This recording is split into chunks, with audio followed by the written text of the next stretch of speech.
me encanta que sorprendimos a nuestros invitados, que son conocedores claramente de Juan Gabriel, con esa versión, y así fue, de Huaychafe. Bienvenidos, contadores auditores, ¿cómo están ustedes? Muy bien. Bien. Muchas gracias por invitarnos nuevamente. Bueno, aquí ustedes saben, somos fans con la Muri, cada vez que llegan así celebramos que Juan Andrés y Felipe vienen acá a contarnos, además porque ustedes nos dan tanto para hablar, son muy activos, chiquillos, como que no han parado. Cuando empezamos en la lista todo lo que han hecho este año, No, sí, bien cansador, pero estamos contentos. Sí. Ya esto es como la última patita de nuestro año. Y nosotros pensábamos que iba a ser un año relajado. tranquilo, nada.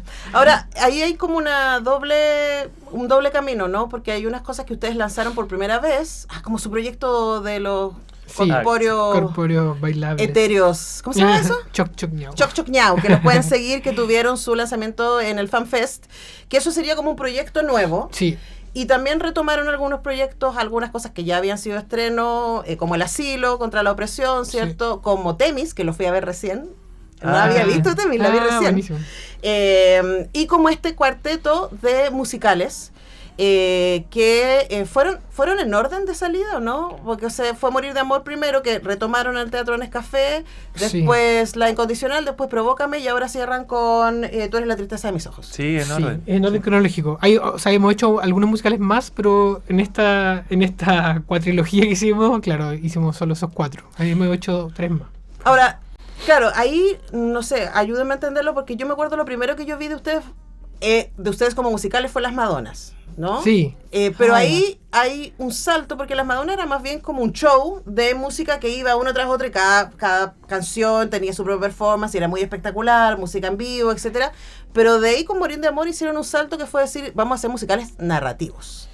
Y vamos a jugar con todo lo demás, los referentes, en ese caso de todas las teleseries, ¿cierto? Y de ese como lenguaje, ¿no? Con el que crecimos todos nosotros. Entonces hablemos de ese camino. Sí. Morir de Amor fue antes que La Madonna. Sí, fue al revés. Fue al revés, sí. Entonces cuéntanos entonces del camino entre una cosa y otra.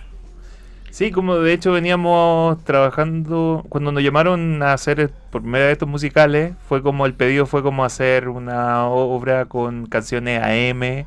Y a nosotros al tiro se nos ocurrió como este cruce con las teleseries. Entonces era como una reino un poco de la formato teleserie. Y ahí las canciones contaban la historia y era más fácil que en otros que hemos hecho porque podíamos elegir una variedad de artistas para elegir las canciones y que nos servían para contar la historia. En cambio después claro, cuando hicimos Las Madonna también queríamos hacer porque veíamos que no se había hecho ningún musical de una artista femenina.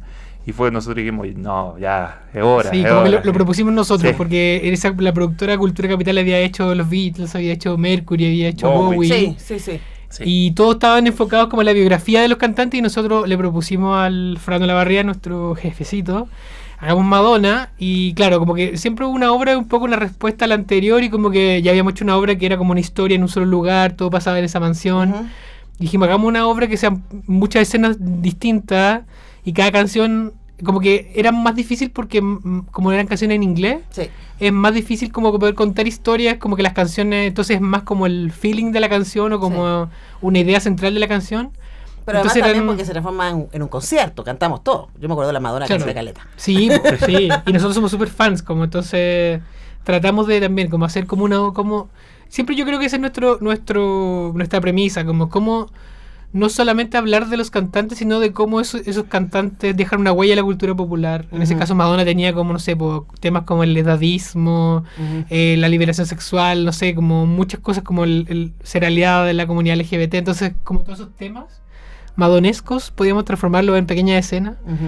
Y eso ha sido como ahora con Juan Gabriel un poco lo mismo, como cuál es la huella que deja Juan Gabriel, de cómo es la música, cómo nos ha marcado como país, no sé. Sí, porque cuando hicimos esta trilogía de cantantes de la música latina, de ídolos de la música latina, que era Luis Miguel, Chayanne y Juan Gabriel. Juan Gabriel también era como distinto a estos otros dos que eran como, no sé, baladistas, galanes, románticos, heterosexuales. Claro.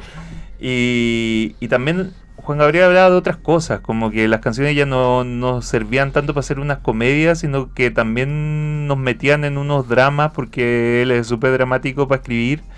Y también queríamos meternos en eso, como en otro género también para sorprender al público y para sorprender a nosotros también y a los actores, como trabajar desde otra tecla. Sí. Ahora, hablando de esa otra tecla, ¿no? Porque dos cosas. Una que es muy bonita, que yo les comentaba a los contadores que en los videos que ha armado Nescafé con el público de Provócame, fue específicamente Viese, había mucha gente muy sorprendida. Uno era por ir al teatro, era como, no es gente de teatro la que ha ido a ver, no toda la que ha ido a ver estos musicales. Y segundo, también porque una de las señoras decía, yo pensé que iba a venir a ver una biografía. Sí. Y dicen, bueno, Provócame una historia de ciencia ficción. Sí, totalmente. Entonces, hablemos también un poco de la sorpresa, ¿no? Y de las cosas que empiezan a aparecer ahí con esta audiencia que está todo el rato diciendo que qué diablos es esto, ¿no? Sí. Sí, o sea, nuestro objetivo es... porque ya estamos trabajando con música que todo el mundo conoce, con hits que la gente se sabe, aunque no sepa que se las saben, que nos pasa mucho, como yo no sabía que me sabía otras canciones de Chayanne y me las sabía. Sí, claro, un par que no me sabía. Como ya que estamos trabajando con un material que es tan conocido, siempre tratamos como de cómo enfocarlo de una parte que pueda sorprender, que no sea los lugares comunes. Nos habíamos resistido a poner a los artistas como personajes en Chayanne, Luis Miguel, como que tratamos de hacer obras donde no aparecieran, y ahora dijimos ahora pongamos el desafío de sí poner a Juan Gabriel, pero desde una forma que como se emparenta más con el realismo mágico, por ejemplo. Entonces ahí hay unos cruces, hay una forma como más mágica en la que aparece y cómo se cruza con una historia chilena, pero siempre tratando como, claro, de apelar como a la emoción que evoca las canciones. Como decía el Felipe, claro, como que Juan Gabriel tiene una cosa súper más melodramática, sufrida, entonces como que la historia naturalmente tendió como a ese lado. Claro, es menos comedia. Es menos comedia, pero igual, no, sí, fue más un misterio de cómo iba a reaccionar la gente, como se emocionarán o los chistes igual, porque hay chistes funcionarán, y estamos súper sorprendidos de que funcionan las dos cosas, como que la gente de verdad se ríe donde hay que reírse y se emociona donde hay que emocionarse, y es muy bonito ese mezcla. ¿Les ha sorprendido el recibimiento que han tenido estos musicales? Sí, sí, mucho. Es que, claro, nosotros creamos muy nosotros dos y como nos imaginamos la historia y todo, y como que un poco nos olvidamos de lo que va a pasar después. Entonces, claro, cuando hicimos, por ejemplo, el de Chayanne, que teníamos una historia súper loca, todo, de repente empezaron a aparecer como van a venir las chicas de Calypso, que son las fanáticas de Chayanne. Entonces, chuta, ¿qué van a pensar de esto? ¿Cómo será una aberración hacia su ídolo? No, pero y después, ahí el evangelio de Chayanne, pues ¿cómo no les va a gustar? Pero claro, yo creo que ellas se imaginaban que iba a aparecer, no sé, y les encantó y iban a todas las funciones, así que muy bonito también eso que pasó con las fanáticas. Y claro, en esta tuvimos unos problemas, no problemas, pero como los mismos actores ya decían como pongámosle un chiste más aquí, pongámosle un chiste más acá, como que ellos mismos como que se sorprendían del lenguaje que queríamos hacer. Entonces también no sabíamos qué iba a pasar con el público. Y cuando llegó el público y se emocionaba y todo, ahí los actores soltaron y dijeron, ya entiendo lo que querían hacer. Sí. Y hablando de eso, ¿no? De los elencos, porque yo creo que también una de las cosas que por lo menos para mí, que soy público de teatro y no de tele, entonces yo nunca sé quién es famoso, lo que es muy refrescante también. Sí. Entonces, claro, ver a gente como, bueno, hablábamos recién de la Emilia Noguera, ¿no? O a los Gabrieles, a Ursúa, ¿cierto? Y a Cañas. Jugando en estas tres primeras obras, ¿no? Las que están, ninguna, les hablábamos recién con los chicos, ninguna tiene exactamente el mismo elenco, pero hay algunos que se repiten en una o dos. También me parece que, por lo menos para mí como público de teatro, es súper refrescante verlos a ellos jugar. Y uno tiene la impresión de que lo están pasando súper bien y que también por eso se contagia un poco al público esta sensación de, oye, el teatro también es jugar. Sí. No siempre tenemos que ser súper serios y trascendentes, a pesar de que hay siempre mucha emoción en sus obras. No sé cómo ustedes lo viven con el equipo creativo. Sí, o sea, yo creo que es como una invitación. Para mí, uno de mis lugares felices es la sala de ensayo. Yo puedo tener un día muy terrible, no sé, a veces ir con lata al ensayo, porque los ensayos generalmente son de noche, porque la gente tiene otros trabajos, graban teleseries, no sé. Y a veces como, hoy tengo que ir a un ensayo a las 7, tengo que cruzar Santiago para llegar a la sala de ensayo. Y siempre me sorprendo de que nunca hay un ensayo que salga de mal humor, como que siempre pasan cosas mágicas, y yo creo que hay un espacio donde los actores se lanzan a jugar, a sorprenderse. Y es verdad, o sea, por ejemplo, hay, claro, como tú dices, hay unos actores que son de teleserie, donde también es un género que a mí me gusta, pero también, claro, les permite poco juego a los actores. Claro. No sé, pues, yo me imagino el caso de la Vivian Dietz, que obviamente, además que es preciosa, obviamente que en la tele le van a dar, por supuesto, probablemente unos personajes muy como de la chica sufrida o la chica linda y hasta ahí nomás. Y creo que en estos musicales tienen la oportunidad de hacer unas cosas raras, por eso siempre unos monstruos. Como que juegan y la gente que también que es de teatro más serio también puede lanzarse a hacer algo más pop. Entonces nosotros creo como tratamos de crear un espacio donde también los actores puedan probar cosas, salirse de sus lugares comunes, como que nos gusta mucho eso. También los que se repiten, también tratamos de darles como, ya, aquí hizo acá va a ser todo lo contrario, como también desafiarlos a que hagan cosas distintas dentro de este mismo juego. Y también somos muy agradecidos de que ellos se lancen con toda la piscina y como que se pongan las pelucas y se vean horrorosos. Es muy bonito ver eso.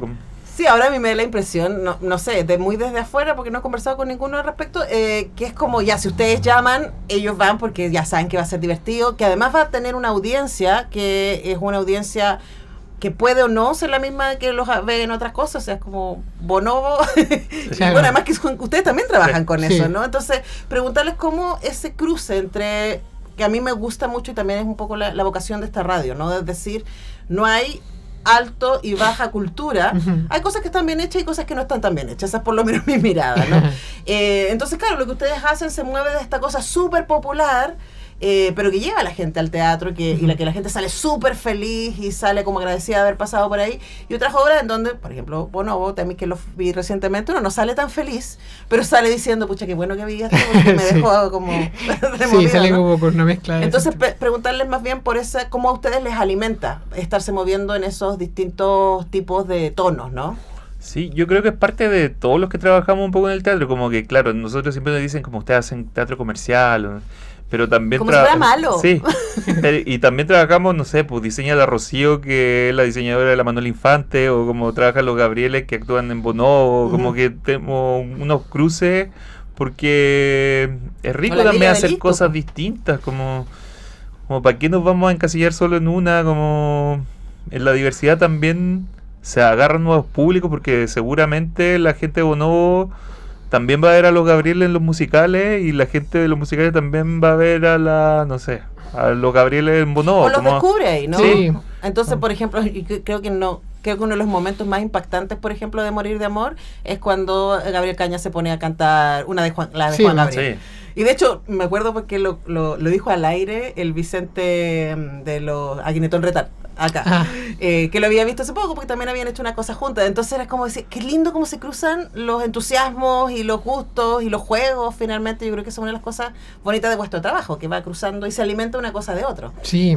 Sí, totalmente, como que yo creo que uno necesita, es como saludable, porque son objetivos distintos, como pasar, claro, como hay un teatro cuyo objetivo principal es cuestionar, no sé, por ejemplo, Bonobo, yo creo que hay un objetivo más político, como ¿sí? de cuestionar el status quo, no sé, hacernos preguntas de cómo nosotros estamos como sociedad respondiendo a las problemáticas que están pasando, y nuestro objetivo en los musicales es crear un producto que emocione, que entretenga, que agarre ahí. Y a veces esas cosas como es bueno ir pasando como no son como no se anulan, sino que se complementan. Sí, de todas maneras. Ahora, quiero volver a una cosa que ustedes decían antes, que tiene que ver con no poner al artista, ¿cierto? En la incondicional y en Provócame como el centro, ¿no? Aquí, según entiendo, porque la voy a ir a ver el domingo, voy a ir a la última función, porque quedan 4 funciones, jueves, viernes, sábado y domingo en el Teatro Nescafé, de La Excusa, con la que estamos acá hablando con los contadores auditores, Historia de la tristeza de mis ojos, pero luego, sí tienes a Germán Pinilla, sí. ¿Cómo no vas a poner a Juan Gabriel? Sí. ¿No? Y ya lo había hecho eso. Claro, es que yo ahí lo descubrí, no sé si ustedes también, con el Asilo contra la Opresión, que además su personaje ahí es como que nos permite respirar un poco, ¿no? Sí, sí. Entonces preguntarle respecto a eso también, a cómo escriben y trabajan alrededor de los actores o de las cosas que van descubriendo en ellos. Sí. En estéreo. Sí, que nosotros habíamos visto, cuando nos invitaron a hacer estos musicales, habíamos visto unas biopic de cantantes y otros musicales que se habían hecho, y a mí personalmente me pasaba que era como, no me interesaba saber si era como buen papá, como tenía un hijo, lo había abandonado, como que me daba demasiada lata eso. Y me entretenía, como que sentía que la música era mucho más superior a su biografía. Ujú. Entonces, como cuando empezamos a hacer lo de Luis Miguel, no sé qué, no me interesaba hacer la biografía de Luis Miguel, porque además ya hay una serie, hay como otras Ya cosas. Entonces era sabemos, como, ya. ¿cómo hacemos esto que sea distinto sin contar la biografía y que las canciones aparezcan? Y eso fue lo que empezamos a hacer cuando nos tocaron artistas así como Madonna, Chayanne, Luis Miguel, alejarnos de la biografía. Pero claro, cuando hicimos Juan Gabriel, ya veníamos de haber hecho el asilo con el Pinilla de Juan Gabriel, que todo el mundo lo ama y encuentra que es como lo mejor del impresionante. mundo. Sí. Es Entonces impresionante. era como obvio que tenía que aparecer este personaje, que es muy distinto al que hace en el asilo. Sí. Como en el asilo es como una farsa de Juan Gabriel, y aquí igual hay más emoción, hay como... Está Sí. más... Pero aquí lo que vemos es Juan Gabriel en concierto. Está la excusa, sí, pero claro, ahí se va cruzando con escenas ficcionadas de su biografía. Hay unos temas ahí que son muy bonitos claro, porque hay un hito en la cultura popular latinoamericana, que es el concierto de Juan Gabriel en el Palacio de Bellas Artes, Sí. que es del 90. Está como la historia de Juan Gabriel en la obra tiene que ver un poco con eso, desde un punto de vista súper realismo mágico. Porque él aparece en la casa de una persona y supuestamente tiene que llegar a cantar, como que Ujú. se emborrachó en el camarín y nervioso apareció. Y ahí no sé, pues hay un tema ahí como que, por ejemplo, el directorio del Bellas Artes no quería que cantara Juan Gabriel ahí, porque fue el primer cantante popular que llegó a ese lugar. Era un Ujú. lugar que era para música clásica. Entonces hubo un cambio ahí de paradigma en ese concierto en particular, y como que es muy bonito. Yo creo que nos tomamos de ahí también como para hablar. Después ahí, no sé, aparece la Daniela Romo, que está en ese concierto de público. Hay como la sociedad empezó a aceptar esta cultura, algo similar a lo que pasó quizá con Salo Reyes acá en los 80, que era como un cantante de las clases bajas trabajadoras, y que en un momento se ensalzó, y como que podemos decir que esto es placer culpable y lo disfrutamos también. Y sí, bueno, y nosotros un poco como que también el desafío de cómo hacer que el Pinilla, que ya había hecho un Juan Gabriel, yo creo que nunca no había pasado como que un actor hiciera entre comillas el mismo personaje en dos obras distintas. Y como dice el Feli, hace dos versiones muy distintas. Bueno, pero también es el tono de la obra, porque, Claro. porque el asilo es una sátira. Total. Sí. Entonces estamos jugando ahí como... Sí, de pero- hecho ahí tiene una peluca gigante aquí, como su propio pelo, no sé, como esas mini cositas de... Ujú. Como, claro, un tono un poco más entre comillas real. Sí. Bueno, les dejamos entonces, porque se me pasó, yo miré la hora y fue, ¿por qué? Tengo que dejar ir a los contadores invitados, contadores auditores. Los invitamos entonces, quedan 4 funciones. Jueves 23, viernes 24 y sábado 25 a las 20 horas en el Teatro Nescafé de las Artes. Todavía hay entradas a la venta, y el domingo 26 de octubre, última función a las 19 horas. Si van, se van a encontrar conmigo y la Lepín, que vamos a ir emocionadamente a ver Tú eres la tristeza de mis ojos.